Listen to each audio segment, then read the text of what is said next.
Hey everybody, wanted to take a minute and make you a quick video based on a subject that's come up multiple times with clients and prospective clients over the last couple weeks that seems to cause them a lot of confusion.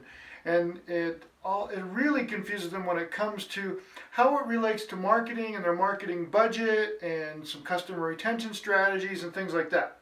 So what I want to talk about is what is called the lifetime value of your client and then a value ladder, all right? And these are pretty straightforward concepts when someone understands them and explains them to you in English and not some crazy terms. So lifetime value is simply the amount of money that your average client spends with you for as long as they are your client. Now that can be different for every industry, of course, and we're going to talk about an example. But it's really important for you as a business owner to understand the lifetime value of your client. Now, one of the ways that you can do that is by constructing a value ladder for your business, right? And that will again give you a pretty good indicator of your lifetime value, which then you can take that information and you can determine how much you can actually afford to spend to get a new client, to acquire a new person as a client.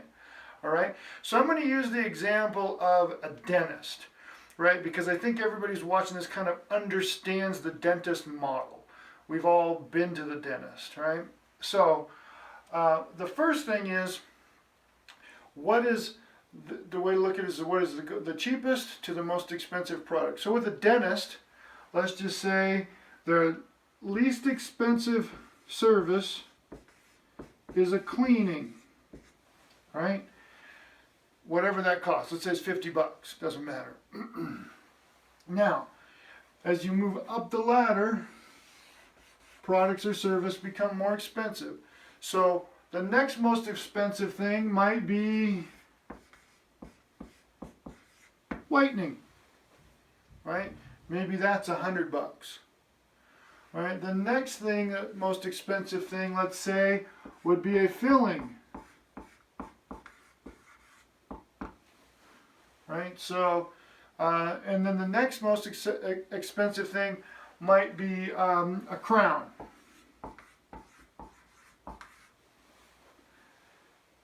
So, a dentist will know, just like everybody in every business should understand, what are the steps, what are your products or services, and how do they relate in expense, and then how does that translate? So someone comes in for a cleaning, if 100 people come in for a cleaning, right, there might be 75 of those that also need a whitening at some point. And out of those 75 over the course of, say, the next 12 months, let's say 30% of those need a filling, and maybe that's $200.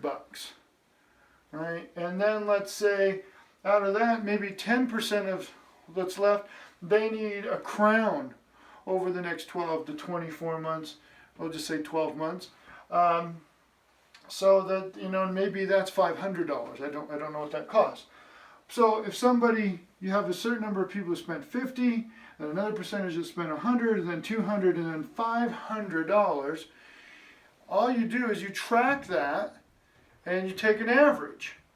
And let's just say for dentists we want to do a lifetime value of 1 year or 24 months. Well, the kind of the services somebody might need. And let's just say that over 24 months, the average person, across the board spends $1,200. That becomes the lifetime value.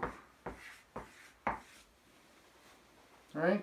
Now, obviously, a lot of us will stay with our dentist a lot longer, and we'll bring our family members in, and we will continue to stay with that person for as long as they give good service and they take good care of our family. So, in the dentist example, someone, if there's 5 people in the family and over 24 months they each need that much service, that adds up to be a big number for families. Right? And if you stay with the same dentist for 10, 15, 20 years, you get braces and so many other things, that lifetime value can be very high, right? So it's important for you in whatever business you're in to construct a value ladder and then determine to the best of your ability the lifetime value of your clients. If you're a new business, that's harder because you don't have any data. If you're an existing business, you can simply go back through your client records and you can actually construct that number down to a T. Right? Now, why is that important? Because your lifetime value directly relates to how much you can spend or should spend to get a new client.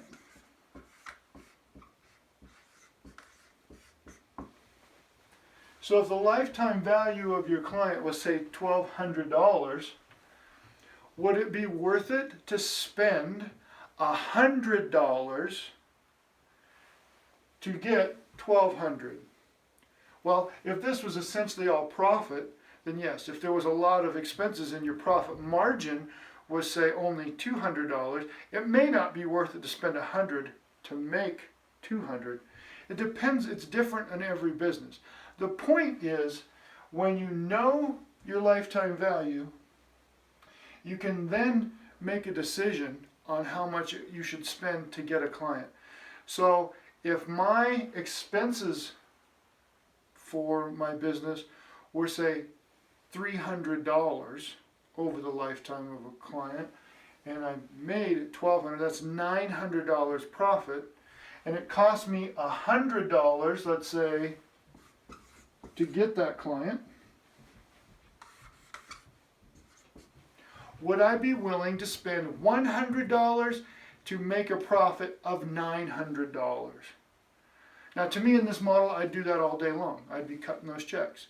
To in your business, that may not be true. You have to decide that for yourself. But what's truly important, again, construct your lifetime value by using your value ladder, and then that determines, it gives you the ability to determine how much you can spend to get a client. All right? And the last thing I'm going to leave you with, and I'll talk about this in a different video, is don't confuse lifetime value and value ladders with a totally different concept called value stacking. I'll talk about that at another time. All right, so if you like this video, like, share, comment, let me know how I might be able to help you with that, if anything. And, feel free to share this with somebody you think it could be of benefit with. All right? So, until next time, remember, dream big, live bigger, leave a positive legacy.